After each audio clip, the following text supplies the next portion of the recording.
আসসালামু আলাইকুম। জি ভাই, আমাকে কথা বলতে দেওয়ার জন্য আপনাকে ধন্যবাদ। আ ওয়ালাইকুম আমি মোহাম্মদ আহসান হাবীব। বর্তমানে একটি সরকারি প্রতিষ্ঠানে সহকারী প্রকৌশলী হিসেবে কর্মরত আছি। এবং আমি ইকরা অনলাইন মাদ্রাসার 10 এ মর্নিং ব্যাচের একজন শিক্ষার্থী। আমি মূলত আ ইকরা অনলাইন মাদ্রাসার খোঁজ পাই আমার কলিগের মাধ্যমে। যিনি এই ইকরা অনলাইন মাদ্রাসার ৮ম ব্যাচের একজন শিক্ষার্থী। এখনো কন্টিনিউ করছে। আ একদিন অফিসে আমি আমার শ্রদ্ধাভাজন একজন স্যার, আমি যার কথা না বললেই নয়, ওমর ইউসুফ স্যারের সাথে উনি হচ্ছে এই ইকরা অনলাইন মাদ্রাসা সম্পর্কে একটু কথা বলতেছিল। তাদের কার্যক্রম সম্পর্কে বলছিল। তো তাদের কথা শুনে আসলে আমি ভীষণভাবে অনুপ্রাণিত হই যে আসলে এইটা মাদ্রাসাটা আসলে অনেক ভালো বা এরকম কিছু। তো পরে হচ্ছে আমি ইচ্ছা পোষণ করি তার সাথে এই মাদ্রাসায় ভর্তি হওয়ার জন্য। তো আলহামদুলিল্লাহ এখন আমরা দুজনে একই ব্যাচে ক্লাস করছি এবং হচ্ছে ইনশাআল্লাহ ৭ বছরেই একসাথে থাকবো এই দৃঢ় ইচ্ছা আছে আমাদের দুজনের। তো ভর্তির উদ্দেশ্য বলতে গেলে তাহলে বলতে হয় যে আমরা আসলে কর্মজীবী মানুষ সবাই। ব্যস্ততার মাঝে আসলে ঘরে বসে কোরআন শিক্ষা বা কোরআন তিলাওয়াত করা, আরবি ভাষা আয়ত্ত করা এবং হচ্ছে দিনী যে জ্ঞানগুলো আছে সেই জ্ঞান মানে মৌলিক যে জ্ঞানগুলো আছে সেগুলো অর্জন করাই ছিল আমার মূল উদ্দেশ্য। আ আগে আমি মানে আফসোস করতাম। যখন ছোট ছিলাম তখন আফসোস করতাম যে আরবি এবং না ইংরেজি এবং বাংলা ভাষা যেরকম করে আমরা মানে লিখতে পারি, বুঝতে পারি কিন্তু আরবিটা আমরা সেরকম পারি না। তো আলহামদুলিল্লাহ ইকরায় যুক্ত হওয়ার পর এখন আমি অনেক মানে যে মানে মসজিদে গেছি কিন্তু হচ্ছে মানে উস্তাদ বা হুজুর আমাদের হচ্ছে কোনো আরবি পড়তেছে তাহলে সেটার কিছু অংশ হলেও আমি বুঝতে পারি এবং কিছুটা তিলাওয়াতের মধ্যেও মাধুর্যতা আসছে বা আ মানে ফ্লুয়েন্সি আসছে। এটা আসলে বুঝতে পারতেছি।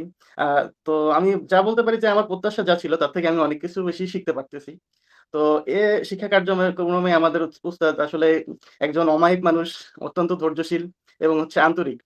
যার কথা আসলে না বললেই নয়।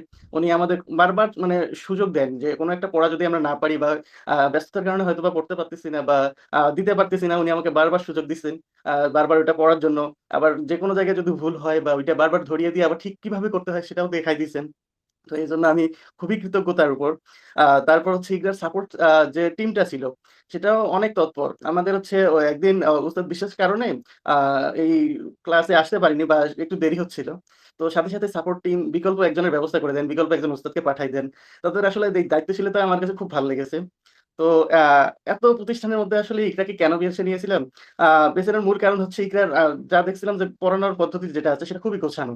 এবং সিলেবাস যেটা আছে সেটা খুব সহজবোধ্য সিলেবাস এবং তার সাথে ব্যক্তিগত যত্ন যেটা হচ্ছে আমরা আ ইকরার খুবই দেখছি যে ব্যক্তিগত যত্নটা আসলে খুব ভালোভাবেই নেওয়া হয় এবং শিডিউলটা আ আমি আ সুযোগ পাই না আসলে রাতের বেলা বা হচ্ছে দুপুরবেলা বা বিকেলবেলা। কিন্তু আমাদের হচ্ছে ফজরের পর একটা ভালো সময় থাকে। তো এই শিডিউলটা ম্যানেজমেন্ট করছে এটা আসলে খুবই সুন্দর। নতুনদের উদ্দেশ্যে যদি কিছু বলতে হয় তাহলে একটি ভালো শিক্ষা প্রতিষ্ঠান ছাড়া জাগতিক জ্ঞান যেমন অর্জন করা সম্ভব না। শুধু পুস্তকের বই দিয়ে মানে পুস্তকের জ্ঞান দিয়ে কখনো আ শিক্ষা অর্জন করা সম্ভব না। তেমনি হচ্ছে কোন দিনী কমিউনিটি ছাড়া আমার মনে হয় না যে কোন দিনী জ্ঞান বা দিনী মৌলিক যে জ্ঞানগুলো আছে সেগুলো সম্পর্কে খুব ভালোভাবে বোঝা বা শেখা সম্ভব না। তো এই দিনী কমিউনিটি আসলে ইকরার মানে ইকরাকে বেছে নেওয়া যায় দিনী কমিউনিটি হিসেবে। যারা নতুন ব্যাচে ভর্তি হতে চায় তাদেরকে বলব যে সময়ের অভাব বা বয়সের অজুহাত এগুলো না দিয়ে আজকেই শুরু করতে হবে। এবং ইকরা কখনোই আপনাকে নিরাশ করবে না ইনশাআল্লাহ। তো নিজের পক্ষ থেকে একটা কথা বলতে চাই যে ইকরা অনলাইন মাদ্রাসা আল্লাহ তাআলার পক্ষ থেকে আমার কাছে একটা নিয়ামতের মতো হিসেবে চলে আসছে। তো এই প্রতিষ্ঠানটি আরো সুন্দর হোক। প্রতিষ্ঠানকে আল্লাহ কবুল করুক এবং উত্তরোত্তর বৃদ্ধি ঘটাক এই দোয়া করি। আসসালামু আলাইকুম সবাইকে।